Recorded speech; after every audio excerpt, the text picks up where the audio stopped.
Welcome into Pucks and Prosecco, presented by Accurate America. In just a moment, I'll be joined by Chloe Theil, and we'll be crowning our own winners of the NHL Awards as we see them.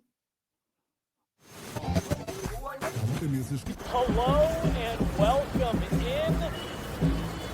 Please do not leave your luggage unattended on the station.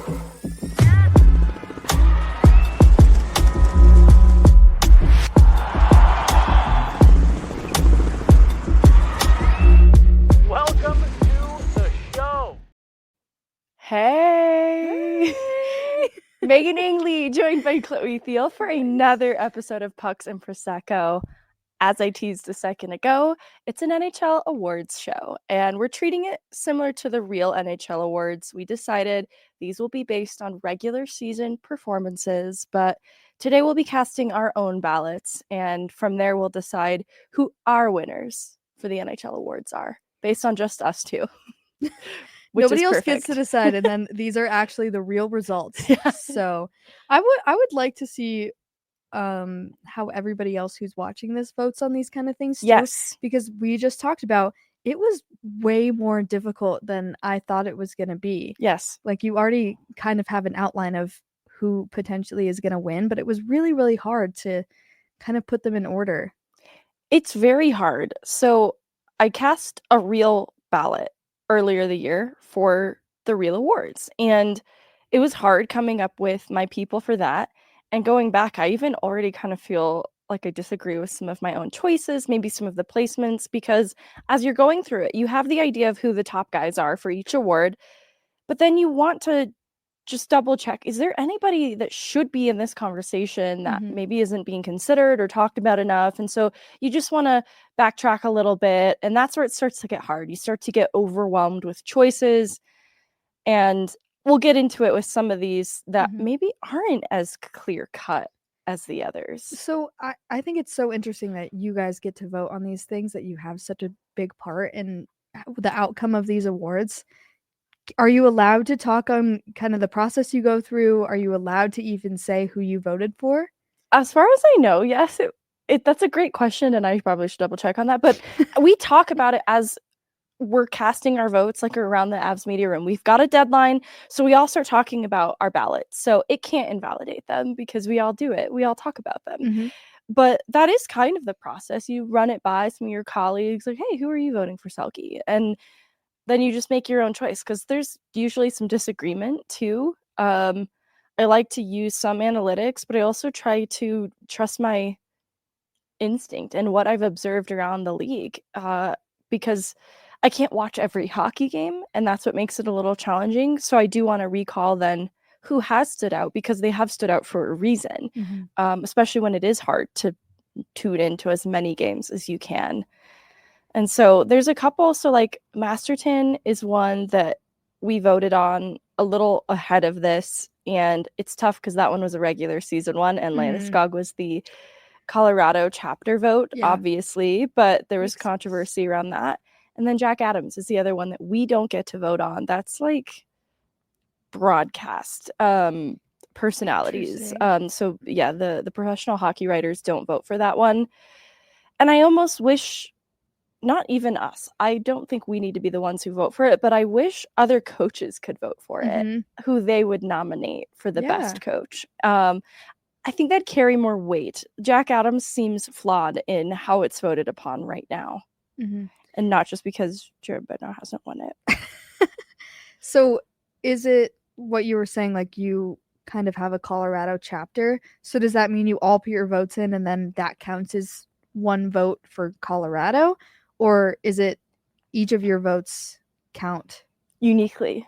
They do? Uniquely. Yeah, so like for Masterton, it all counted for one. Basically, like our total votes for our Masterton nominee became one. Okay.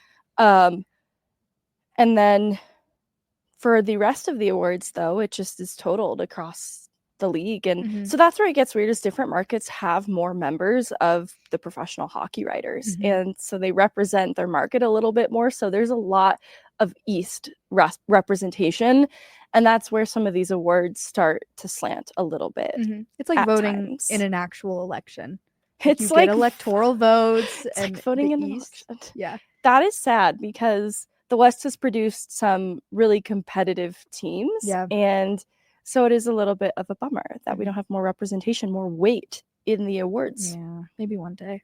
Maybe one day. Do you, when you all kind of chat about who you think you're going to pick, for the most part, do you all agree, or are there some crazy outliers?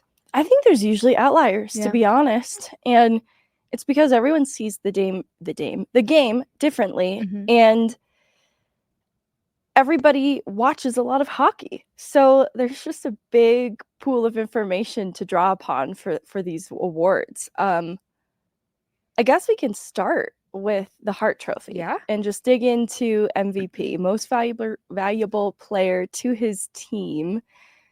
I think this one's interesting. Mm-hmm. I have Nathan MacKinnon as So do I. my number one. Oh, number one. I don't have him as number one. I know that was bold of Love me. that. That was really, really bold of me. But I love it. We'll get into it in a second. I have Connor Hellebuyck as my number 2 Mm-hmm. and Nikita Kucherov as my 3. Interesting. Okay. Who are your Hart nominees? This one was really hard. So I had Hellebuyck as my number 1. I put Nathan MacKinnon / Nikita Kucherov as 2, and then I put Leon Draisaitl as my 3. So I kind of have 4, but it's our awards. We can do whatever we want. Say it again. Sorry, I got distracted for a second. I had Hellebuyck as 1, Okay. and then I combined MacKinnon and Kucherov as 2. Because Okay. I couldn't decide. Okay. And then Leon Draisaitl is my number 3. I like that. Okay. No, I like that. Your face. You have to pick. No, I got confused by the Masterton comment from Alyssa. Oh, what was it? I'm not sure I understand it. Still, the Masterton was just awarded and no nominees were listed. Oh, as in like they don't announce that there are finalists for it, and they just choose who it is. So then you don't, have a look at, well, here's 3 people that, really, really deserve this award, but we're only picking one. Yeah, like on the back end side, we get a list of all the cases to be made for Masterton nominees around the league. Mm-hmm. When we vote for who should win it. So like we vote for who should represent our chapter in our chapter. Mm-hmm. So that's where Gerard was in consideration, Landeskog obviously in consideration, Drouin in consideration, Mhm. Nichushkin in consideration. And then from there, a master list gets sent out to the writers with a case for why this person was voted by their chapter. So it's Yeah. a good paragraph as to why. And then from there, the PHWA members vote for their OGs, like their top 3 for the Yeah. Masterton. So I don't know if that changes anything Mhm. from this comment. But it was tripping me out. I'm sorry. No, it's okay. So Hart Trophy, you do have to pick between Kucherov and MacKinnon. So it's hard for me because not that I want to discount Kucherov, but I just think he's been up for consideration for so many awards throughout the years that I don't know. It's really hard to compare those 2 players because I think they play a similar role on each of their teams. But if I had to pick between them, I would pick MacKinnon. I would pick MacKinnon too. Sorry, I'm biased. No, Yeah. they're really close. Like both didn't play the full 82 games. Where I Mhm. felt sympathy for MacKinnon, and I'll go into this later, but Kucherov played 79, MacKinnon played 78. Mhm. And we know for MacKinnon that was because he went to 4 Nations and never got a rest period. Yes. And it really caught up to him at the end of the year. Kucherov didn't have that same conflict of interest. And Mhm. so in the Art Ross race, obviously it is Kucherov who comes away with the points lead Yeah, in the end. And at the end. But I Yeah. felt Nathan MacKinnon had a really good chance in that if he had played. Mhm. And I think the 4 Nations impacted his ability to finish with a few more points. Mhm. But what's interesting is when you look at the production from the top of the lineup, each with Tampa and with Colorado. Nathan MacKinnon, 116-point season. The next points getters on the Avs this year, it's Cale Makar with 92 points and Mikko Rantanen at 64. So there's a huge drop-off then in where contributions offensively came, and they certainly weren't from Nathan MacKinnon's line in an evenly distributed way, if that makes sense. Like, obviously, Cale Makar and Nathan MacKinnon are on the ice together creating a lot. But when you look at Kucherov, finished with 121 points, the next point drop off, it's Point and Gensel. And those are his line mates. And then there's Hagel with 90 ahead of them, who's not their line mate technically. So what I'm saying is Kucherov had the support of his top line to get to 121 points, whereas Nathan MacKinnon's 116-point season was kind of a solo effort. He didn't have a solidified top line over the course of the regular season to help create. And so a lot of that creation, he was the engine of that. Whereas I think Kucherov had the support of really talented players in Jake Gensel, Braden Point. And so it's not to take away from the accomplishment of 121 points for Nikita Kucherov in 79 games. And he had some of the most game-winning goals in the league, and 8 power play goals, 9 power play goals for Nathan MacKinnon. And so these are still neck and neck, incredibly impactful players. But when you look at the storyline inside the Avs season with the struggle to get the top 6 going, obviously Jonathan Drouin being injured so much of the year impacted that, struggles with goaltending at the start of the year, it starts to add a little extra weight then to what Nathan MacKinnon did. 32 goals, 84 assists. I completely agree with that. And I think that was a big part of why he won last year. When you were looking at the difference in the players, was what he was doing. Not that it's more impressive, it's just he was doing more with less, it seemed like. And that's why I thought that he was a clear winner. I thought it was the same for this year. Not only all the injury and stuff, but even Mikko getting traded and not really having like a core first line put together, even throughout the playoffs. I mean, that line got switched up every single game, it felt like. So I would put him as my third, and that's also a big reason why I had Hellebuyck as my first, because obviously he had a rough go there in the playoffs, but solely looking at the regular season, he is literally the reason that Winnipeg won the President's Trophy. And of course they had a lot of other factors that went into it, but goaltending was their driving force. And I think that's exactly what the definition of an MVP is.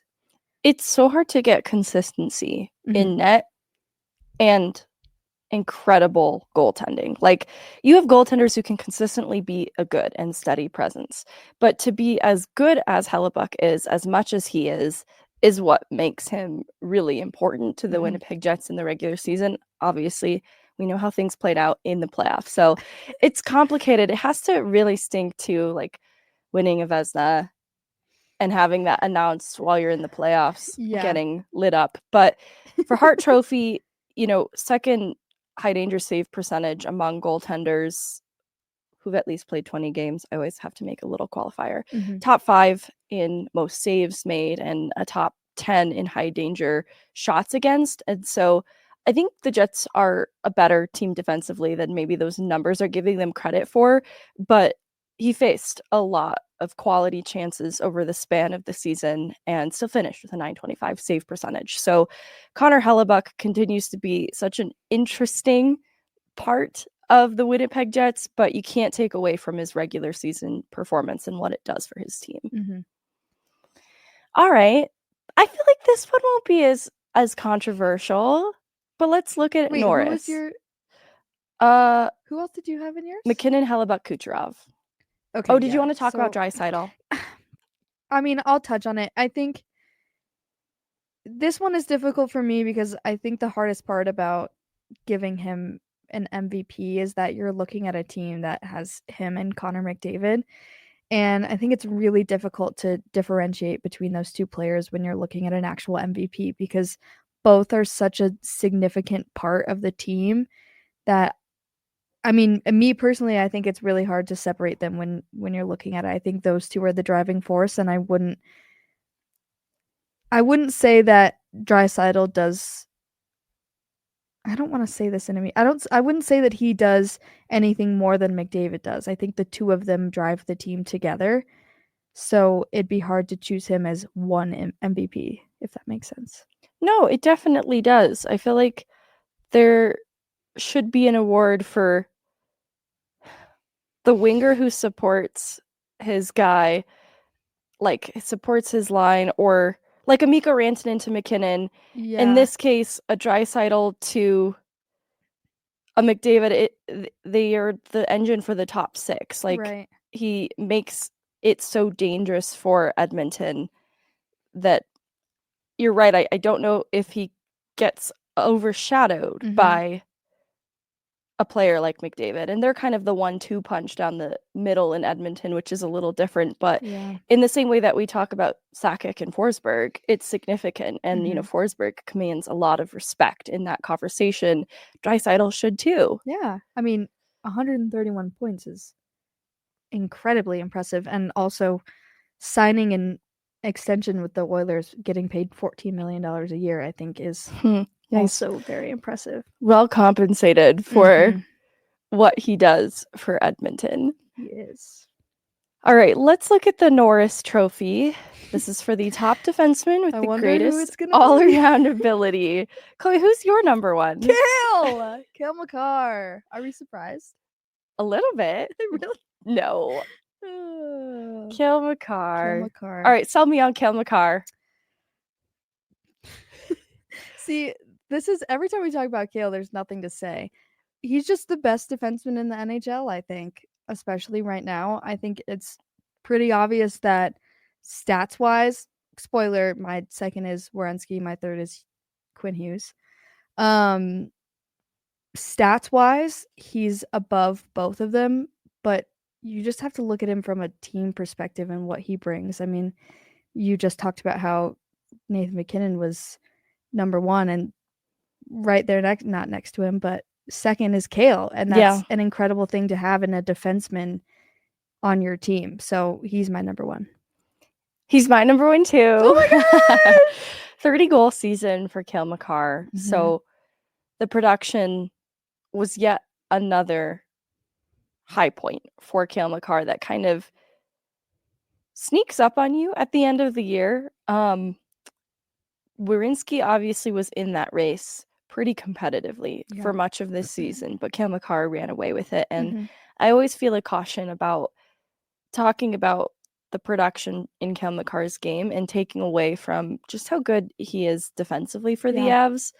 I don't want people to lose sight of that either. I was reading discourse online about how good Jacob Slavin has been for Carolina, and I love Jacob Slavin, and I want to make an award for, because this is for greatest all-around ability. It's supposed to capture defensive ability in it as well, as awards go, but it does seem to favor offensive ability a lot of the time, and I'll get to that in a second. So as far as Cale goes, I do think he deserves more credit defensively than he gets. He's so difficult to play against. There's a reason why in the Dallas series, Pete DeBoer is talking about a pre-scout that is dependent on shutting down Cale Makar and Nathan MacKinnon.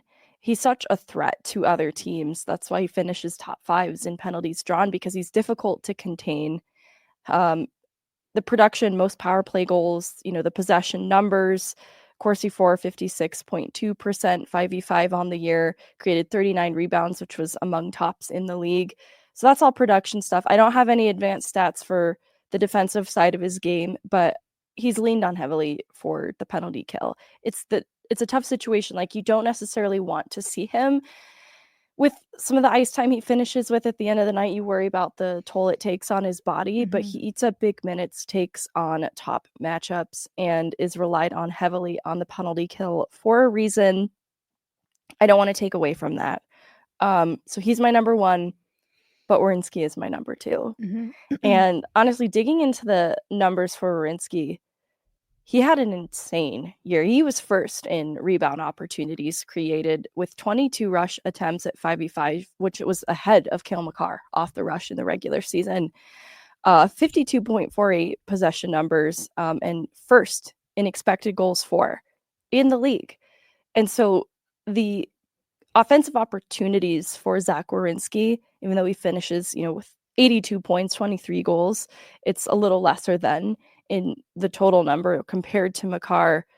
He was on the ice for some more scoring chances against than Makar, but I think he's adjusting to the place that Makar has been in taking on the top matchups, because Werenski has dealt with injury through this point. Like, his seasons have been interrupted. And so I still think of him as kind of a young player. And this felt like the first full season where we've gotten to really see what he's capable of. And so I expect good things from him because he was leaned on heavily both ends of the ice, and he really delivered offensively. Mm-hmm.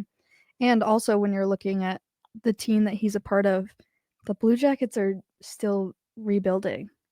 And Totally. to remain consistent on a team like that is incredibly impressive.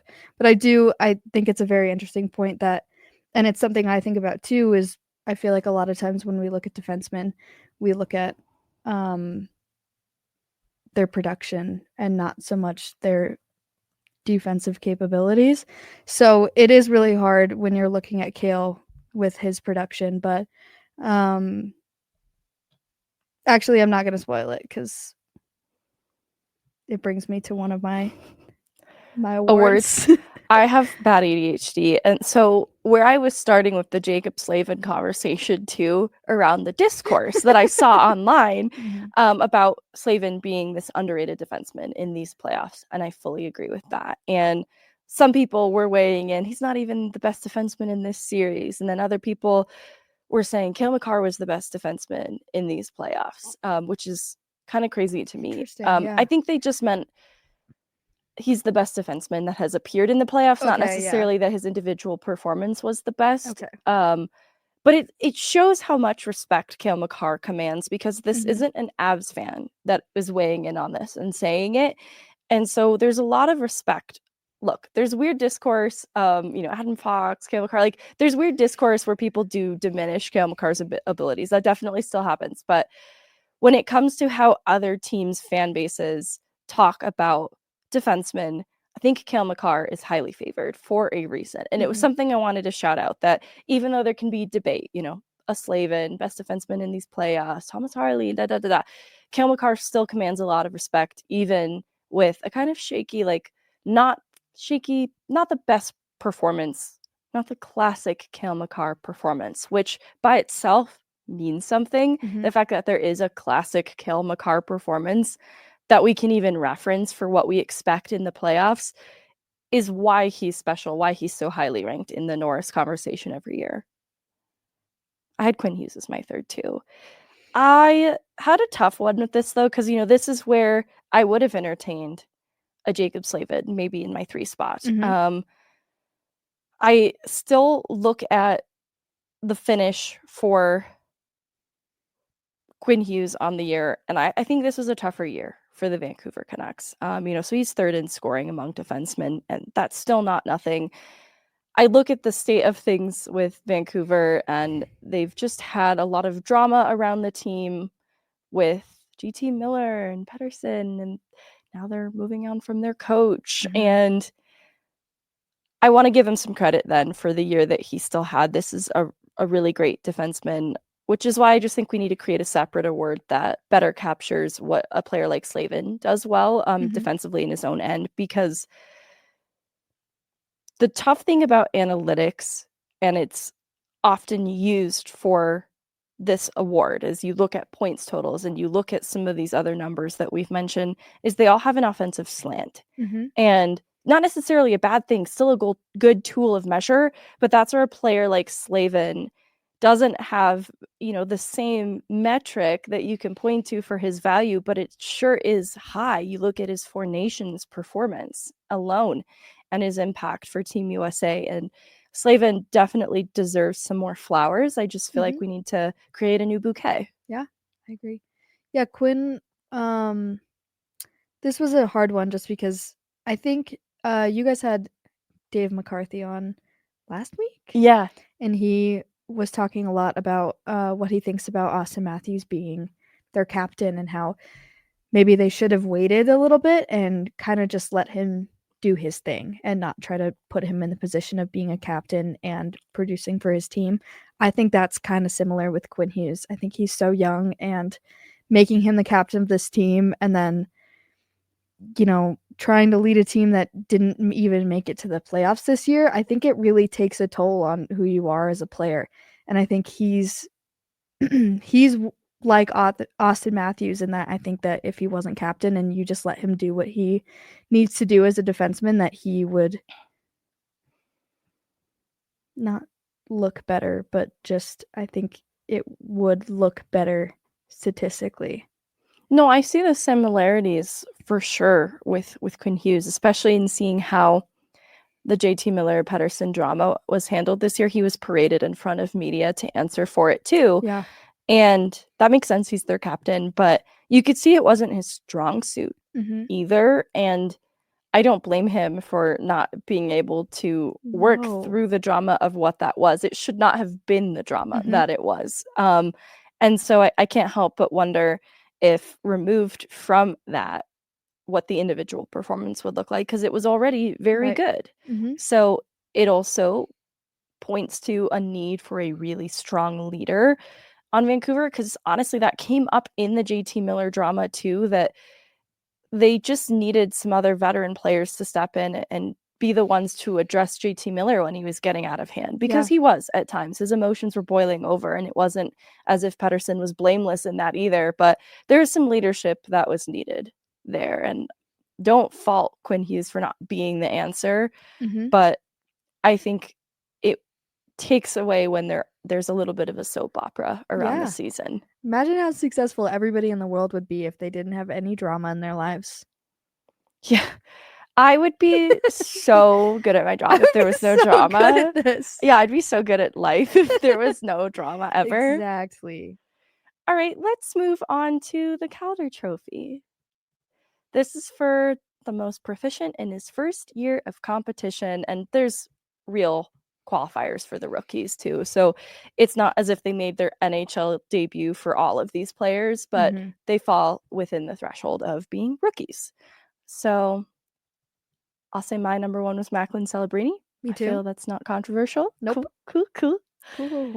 He is going to be special. I loved his Worlds performance. And I think for such a young player on a struggling team, his play driving metrics are incredibly impressive. And to have the production that he has had on one of the worst expected goals for teams, when your team doesn't play a possession-minded game, it is hard then. You have to really force and create your opportunities. And I think that Macklin Celebrini has a lot more Nathan MacKinnon in him than he's gotten credit for through this point. Top rookie scorer. I'm excited to see the next season of Macklin Celebrini. I think when you're drafted first overall, it puts a lot of pressure on you as a player to succeed in your first year. I think he handled the pressure really, really well. And I totally agree. Doing what he did for a team that ended last place in the NHL is pretty special for him. So me too. I'm excited for him. So among the top in rookie scoring, but not the number one points producer among rookies, the number one is Lane Hutson out of Montreal. That's who I voted for number two. Me too. Wonderful. So he finished with the points high of everyone with 66 points of all rookies, that is, through 60 assists, 6 goals, quarterbacking that power play for Montreal, and just established himself as a strong puck mover that they could lean on. Really impressive season from him. I'm just looking at the playoffs. He had 5 assists in 5 games in the playoffs. That's very impressive too. But this is the kind of stuff that, makes me wonder what they're looking at for these awards, because him being first overall in scoring, but Celebrini likely being the pick. I wonder what else they're looking at to make that consideration. Well, yeah, because not in my list is Matvei Michkov, and Mhm. he had 26 goals, which was the most among rookies. And so, a pure goal scorer isn't nothing, and tied with Macklin Celebrini for 63 points. But I gave someone else a shout out for my third place slot for Calder, and that is Dustin Wolf Me out of the too. Calgary Flames. Okay. I actually have two because I I wanted love this. I wanted to I just wanted to give Will Smith a shout out, so I put him in there as Okay, like love. You he can't would be do not fourth to separate me. Macklin Celebrini, Will Smith. Right, they have to be together. That's why I did it. Package deal. Yeah. That's not a bad shout out at all. So we got Will Smith representation in the house. Yep. Dustin Wolf representation in the house. Mhm. 53 starts on a Calgary team with kind of a middle of the pack defense and a 1910 save percentage. Just a really great year from Dustin Wolf. And I think he's been ready for this moment. And it's been a matter of Calgary giving him the starter's net. And he fully assumed it this year and handled it very well. Mhm. And being a goaltender in your first season, I feel like is extremely difficult.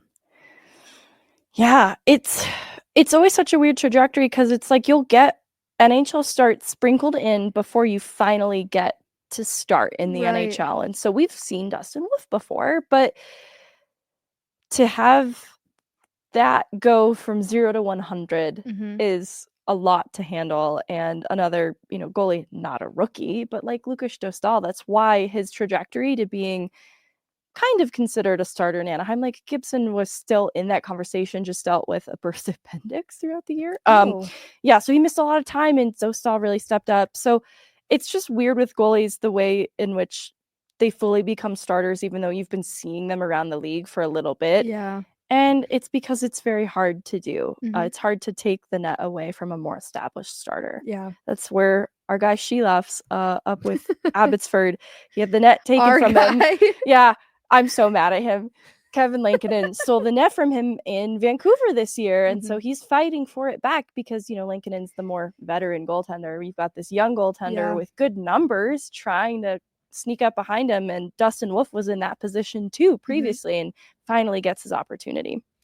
I think it's always impressive when a goaltender wins an award like this, so I like that there's some representation.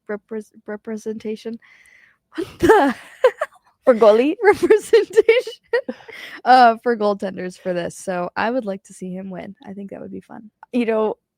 One reason too, one big reason he came in my list is there is a campaign for Dustin Wolf.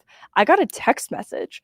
So Calgary, I don't know how I got on a list, but they sent out a full campaign, like just pitching their case for why we should vote for Dustin Wolf for Calder. And I kind of love that. And I hope more teams care about their babies and send text campaigns to other media members just to present their case. They just got everybody's contact. Yeah. And I don't think it's that Good for them. weird because we're on some kind of list, like an NHL media directory that teams have access to. And so in the playoffs, I'm automatically signed up for Dallas Stars alerts. Right. And so it's not that weird that it happened. I just don't see that. And I'm wondering now why I haven't seen more pitches. Like, pitch me on your guys. Yeah. So, well, did it make you want to vote for him? It did, but I also already love Dustin Wolf. So, oh, well then there we go. Yeah, it was effective though to put him front of mind. I bet this one was hard for Lady Bing. I only have one. That's okay. This is a weird one. This was hard. I think we just need to reevaluate this award because I like it as a concept, but it's just really hard to look around the league and pluck out a guy. One, hockey is filled with so many nice guys, so that makes it a little bit tricky. Then how does he really stand out and separate from his peers on the ice, specifically in terms of sportsmanship and gentlemanly conduct, combined with a high standard of playing ability? So I love what this award should be. It just feels a little tricky to vote on it with so many options. Yeah.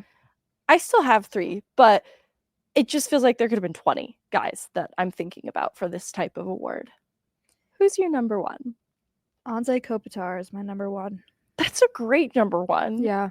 And so the reason that this was so difficult for me was when I was reading about the award, a lot of times the player that gets selected is the player that contributes significantly but also has the least amount of penalty minutes. Yes.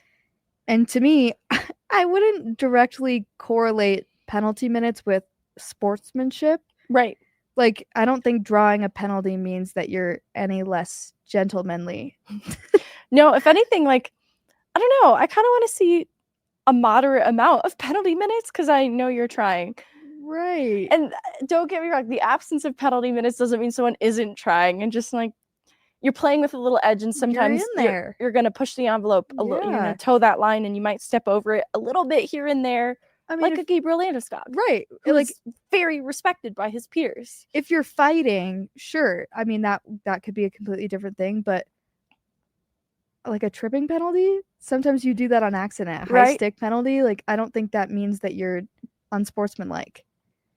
I don't think so either. I think being disciplined is good, and so if you're a highly skilled player, really productive, like high standard of playing ability, and disciplined, and you're not going to the box a lot, that's really good. That is. You're really good.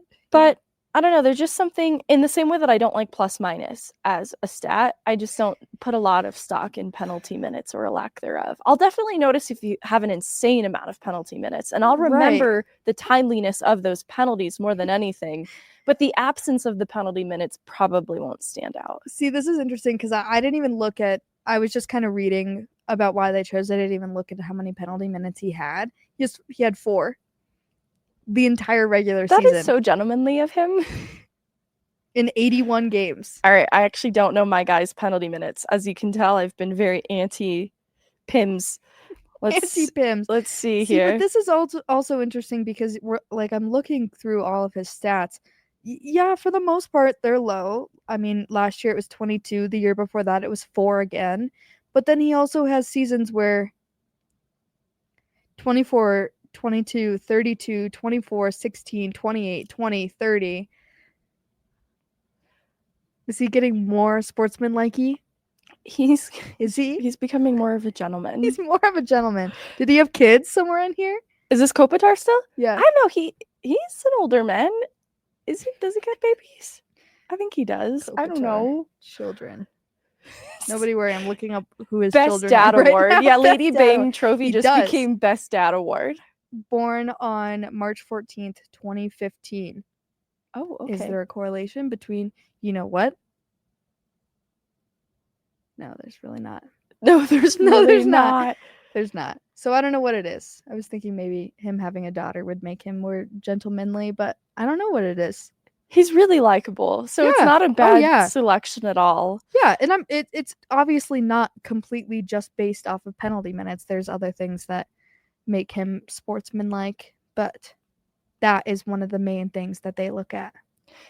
Yeah, I think you've got a good guy in that one. Oh, these are weird. I'm in NHL stats and it's showing me some weird team name options. But anyways, my guy for number 1 is Jacob Slavin. 8 penalty minutes. Good. Okay.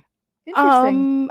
I know. I'm a little surprised to see that, to be honest with you. But really, just everything I know about this player away from the ice, just a really upstanding guy and doesn't cause issues on the ice, just plays a really solid all-around defensive game. So, yeah, I'm giving him a nod for Lady Bing. Who's your number 2? Oh, did you just have one? I just had him. Okay, yeah. I go to bat for Braden Point. This is kind of a random one for me. Yeah. This is a random one for me. And it's just because he carries himself extremely well. I've interviewed him before, like when Tampa's in town, and he's just a really kind person. I know that sounds very, very silly. I'm going to pull up his penalty minutes here. Wow, 7. There might be a correlation. There might be a correlation here. One of the lowest on the team for Tampa, and just the way that he conducts himself. Really, really nice guy. Yeah, if I had to pick, I was going to put him at number 2, but from basing it off of anything except penalty minutes, I didn't want to put anybody else on the list.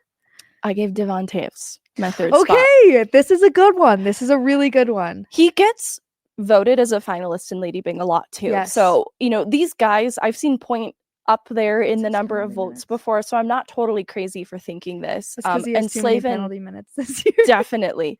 But Taves is a player who really isn't about the drama in game a lot of the time. Just a high IQ player who wants to play the game the smart way and isn't trying to be naughty. 26 That's a penalty little, minutes this year. that's a little high, Taves. Mhm. Devon? I don't know what that's about, Was but he he's... a finalist last year? I want to say he was. I don't have it in front of me, so don't quote me on that. Cale Makar has come up high in Lady Bing voting as well. And he makes a lot of sense for it too, just in how he carries himself. I'm sure Seattle would feel a little differently about this, but Devon Toews, to me, is the defensive conscience of the team too. And I think that kind of presence on the back end is where that like high standard of playing ability comes into play. You just don't really see him in the fray of drama and net front skirmishes, but he's not necessarily an easy guy to play against either. So that's why I like to give Devon Toews a nod for Lady Bing. Yeah, and everything he does off the ice and but the Freedom Service dogs and all of that kind of stuff. I think that's a big part of why he has been a finalist in the past. It definitely is, and there's another award for community involvement, and I'm blanking on the name. King Clancy. Oh, it is King Clancy, isn't it? Yeah. All right, this one's tricky for me, and it's the Selke. Forward with the most skill in a defensive component. And this is oftentimes awarded to a center because of the defensive responsibility down the middle. Who do you have for number one? Okay, I have Alexander Barkov as my number one. Me too. Sam Reinhart is my number two. He's my number two too. This felt so controversial. I only put two, and those are my two. So this is where I had four because I couldn't decide. Oh wow. Okay. Anthony Cirelli for my three. Yeah. But kind of in the same way that you had a tie, I would also put Nico Hischier for consideration. He didn't make my ballot voting, and I felt some remorse after the fact in looking at the year that Hischier had. So Barkov, I don't feel like we have to make a huge case for because he continues to be, after Bergeron's playing career, just premier down the middle, premier centerman in this league. Where Reinhart's interesting is he obviously has played on the wing spot at times. And so maybe people don't feel he's as true a center as some of the other players in this conversation. But he still has incredible defensive analytics, and I don't want to take away from that. The lowest expected goals against of any center. He's technically listed as that in natural stat trick with a minimum of 1,000 minutes played, which I know sounds crazy, but 5v5 at the end of the year, you're going to filter that down to centermen who played top line minutes, top 6 minutes, and had some top matchups then. So to have the lowest expected goals against in that ranking is significant. Lowest high danger chances against, second most shorthanded goals, just a random stat, but the penalty kill value of a player like Reinhart is worth noting. That was my number one point.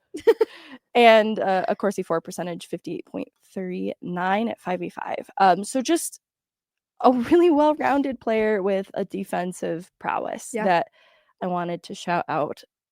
And this really upset New Jersey Devils fans that Florida had two players get consideration for the award this year.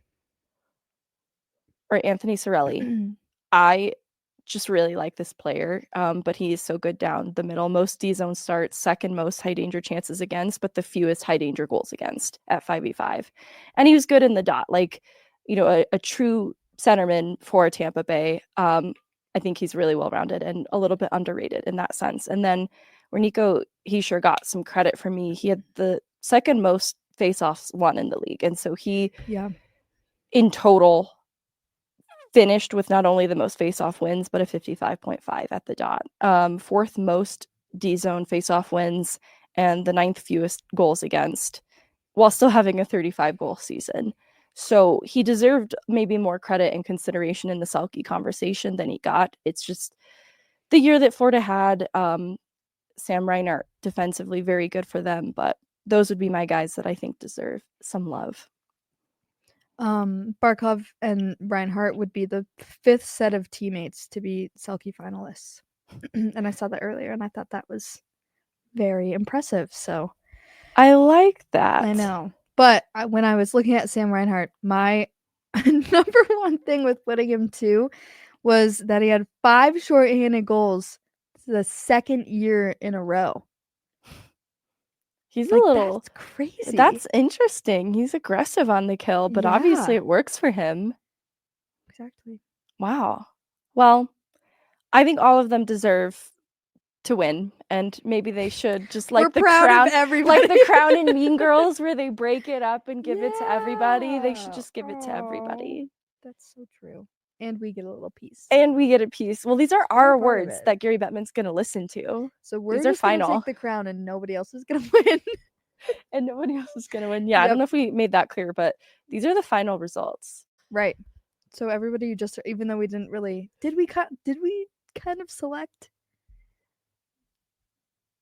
who's actually No, we winning? really didn't, because we had like kinda just gave our 7 number Calder 1, votes. 2, 3, 4. Yeah, we were like Celebrini, and Will Smith together. but also Dustin Wolf would love to see him win. So Dustin Wolf. I don't know. Mitchkov wasn't even like, he's in our conversation, but also barely. And then Yeah. Lane Hudson love. I don't know. We got carried away, but that's why we get to make the rules. That's so true. We don't have to choose. We don't have to choose. We choose everyone. I'm cracking up. We're approaching an hour. Okay. Don't worry. We're winding this down. We'll get to our all-star team in just a second, and some of our own awards in just a moment. But before we do, I want to remind everyone about our friends over at Accurate America. You never know when and where the hail will hit when the summer storms come. And the last thing you want is to be caught scrambling when it does. So make the call before the storm and call Accurate America. They'll partner with you on navigating insurance and provide quick, professional, and knowledgeable service using the latest technology and 3D modeling. And their work is guaranteed as long as you own your home. Don't scramble at the last minute. Call Accurate America at 303-900-ROOF before the storm. All right. And the calm before the storm, we'll do our NHL All-Star team. That doesn't feel, this is going to be easy, right? I don't know. And the voting for some I of this kinda has struggled. more slots allotted. I just didn't want to make us come up with like 6 guys for each I category. could have, though. Maybe I just made it harder then by only letting You us do kinda 3. Uh-oh.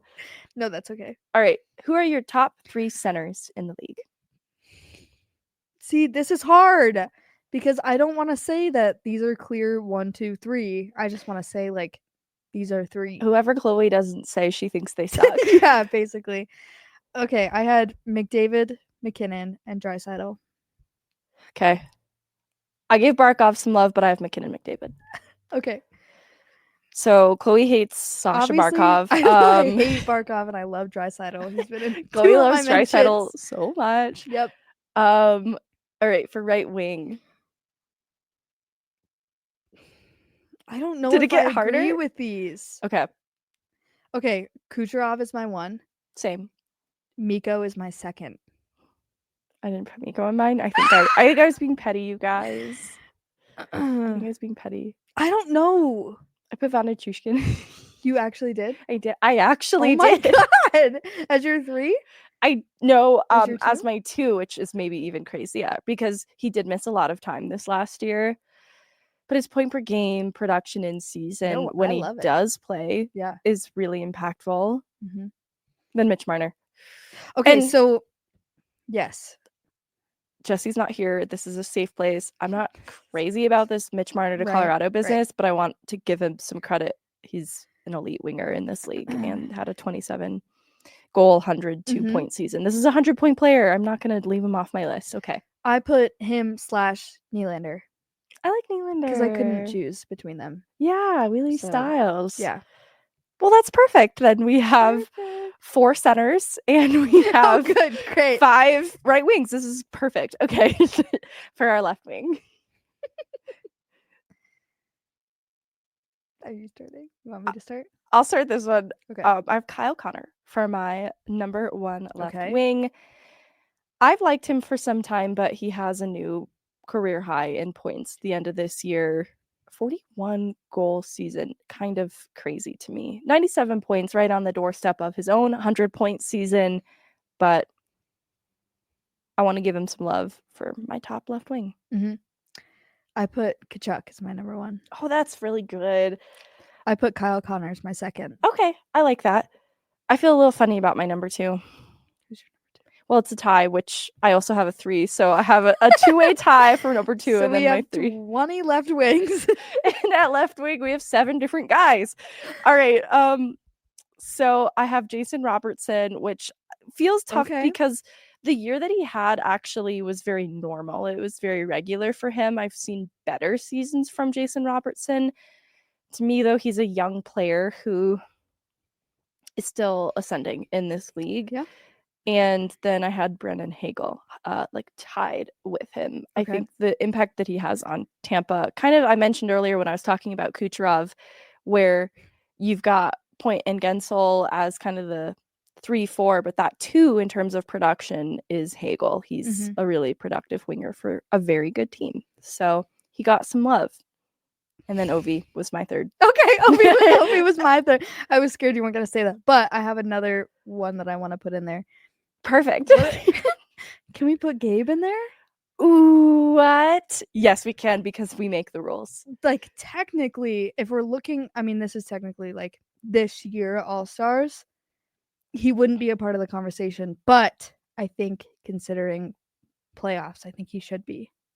No, Maybe. I think so too. I love it. And good. there aren't really any rules anymore. Wonderful. All right, who's our all-star defense? Who do you think should be here? Cale Makar, Perfect. Zach Werenski, Perfect. Quinn Hughes. So the 3 that were nominated for Norris. I struggled with my 4th, but oh God, I don't know. Now I wanna change my mind and make it Jacob Slavin. Jacob Slavin's my number 2. Okay. I give him so much love in this, but this is where I included some numbers for his year that he had, but his high danger chances for was 56.83%. First in the league in takeaways. It's just stripping the puck from everybody. 6 overall, Corsi for percentage at 5v5. And yeah, that high danger Corsi for percentage I listed off was 9th ahead of Marker. Hello, Makar. And Werenski. Cale Makar. Cale Makar. Anyways, Cale was my number 1. 6 in takeaways Perfect. in the league. I had Devon Taves also in my list, and then Zach Werenski as well. So what's that? What are we at? 8? Yeah, and I ditched Quinn Hughes, and I just made up a hockey player named Marker. Kick Quinn Hughes out. Get Marker in there. Yeah, I think actually Marker should be captain of the Vancouver Canucks. That would have helped them so much. Okay, let's move on to our goalies. Okay, Hellebuyck is my number 1. He's my number 1 too. The Who's best your number 2? goals saved above expected. I didn't mention that. Second best high danger save percentage. Minimum 30 games played. I'd Vasilevsky. Okay. Who did you have? Dustin Wolf? I put Dustin Wolf. No, I didn't. I put Darcy Kemper in there. Darcy Kemper had a good year. I love him. I And think he had a great year. In my actual ballot, I think he made my actual ballot, or I was torn between Mackenzie Blackwood. I really thought about putting Blackwood in there and I didn't. I put him as my 3. I put Blackwood as my 3. I thought we only got 2. Did I?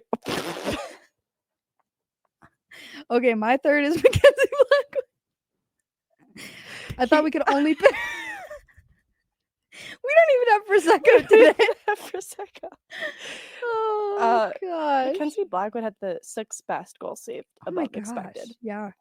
Which is really great. Really, really good. Super good.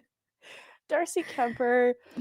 I thought he had such a good year with LA that's what I thought was going to be the thing to get them past that Edmonton series, because I thought that's what was missing from it and before. And so that, yeah, just a bummer.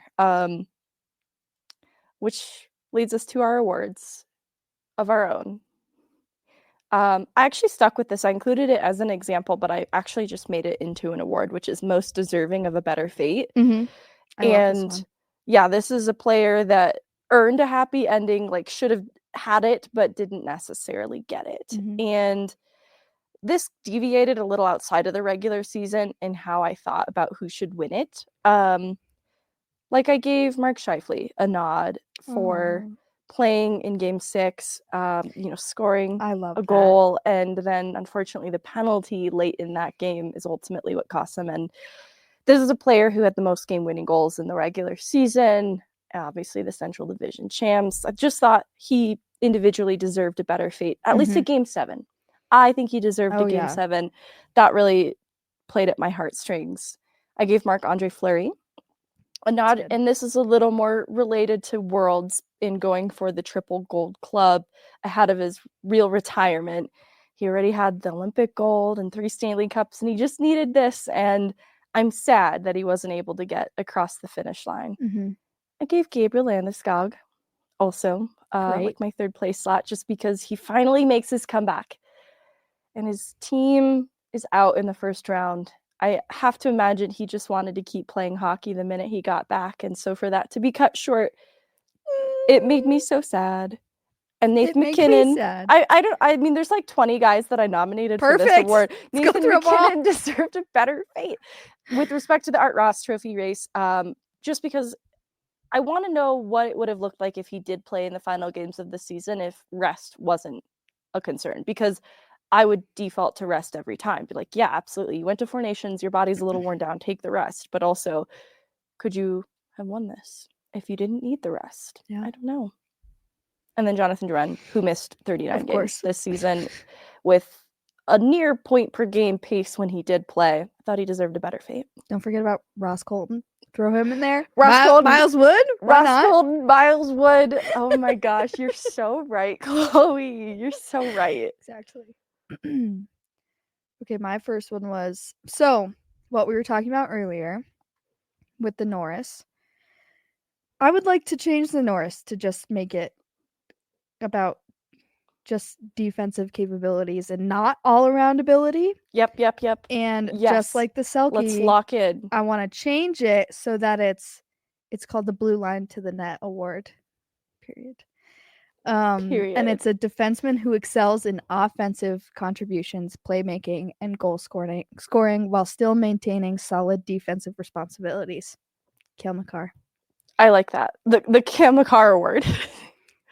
Why not? I think he could have an I award changed named that. after him one day. One day for sure. And this is what it is. That's perfect. Perfect. That's all I have. All right. I wanted to make this one on the fly, and it's the most underrated award.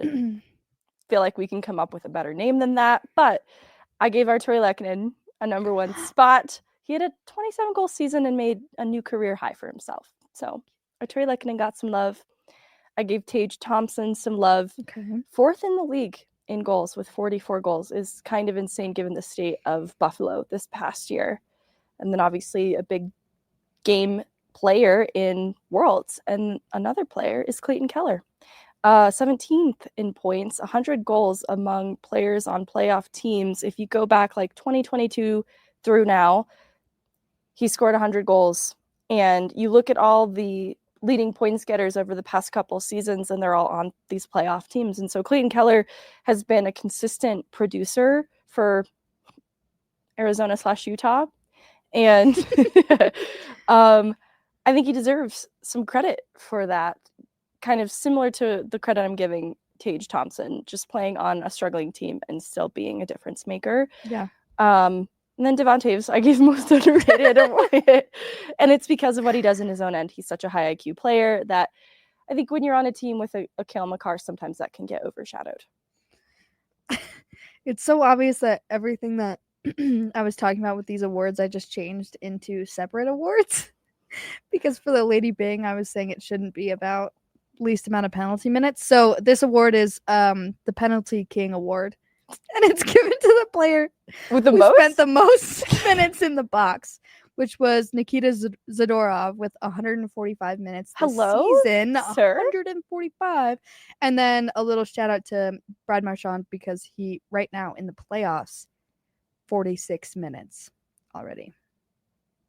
Yep. That's almost a full hockey game just spent in the box. Yep. Wow. Right? It should be an award. Wow. Yeah. It's honestly impressive to be in the box that much. No, it really is. They should have to, as part of the award, stay overnight in a penalty box. Every minute that they spent in the box, they have to spend in a box in real life. Congratulations, you're the winner. Congrats. You have to stay inside No the food, penalty no box water. with no It's prison. That's not how prison works. They feed And you only get a little teeny tiny window and a small little toilet in the corner. and one phone call. No, one phone call a month. How many days is wait, This got so crazy. how many minutes are in a day? I don't know the Shoot. answer to that. I should know. I should know. that. 1,440. Why did I think that it said 140? See, There's but definitely at least 140. you're only spending like he was only in the box for 145 minutes. Like that's not that long. In there for 2.5 hours. Yeah. Easy. That's you don't a- need a phone call. You don't even need a phone call. But you Exactly. don't get to use your phone while don't you're in the penalty box. You just have to sit and stare at the wall. And you're going in the burn book. No, And just you're kidding. going in the This is supposed to be an burn book. award, and now it's just changed Now it's a into punishment. a punishment. So Well, it's a high honor. Well, that's all we have for our NHL awards. Let us know what awards you would add or change, or who you would vote differently. yeah, Even though we had 7 guys for different awards. right. We Which should is change allowed. it so that at least 3 people get the award, and like 5 or 6 are nominated. Yeah. Yeah, perfect. I like that a lot. Well, Perfect. that's all we have for you guys today. Is there anything else you wanted to talk about on today's show? I think that's it. That's it. We'll be back next week with another episode of Pucks and Prosecco. I'm Meghan Angley. That is Chloe Theil. Thank you so much for watching today.